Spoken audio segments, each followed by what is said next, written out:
Taigi, šitas dualizmo, reiškia, buvęs režimas kuria sovietinę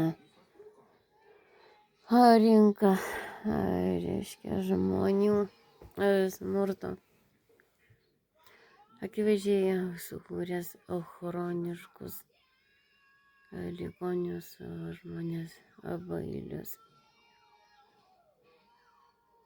Kaipgi tie bailiai gali išvažiuoti kitą tautą, atseit prapėsti? Ne, tai yra vienintelis dalykas.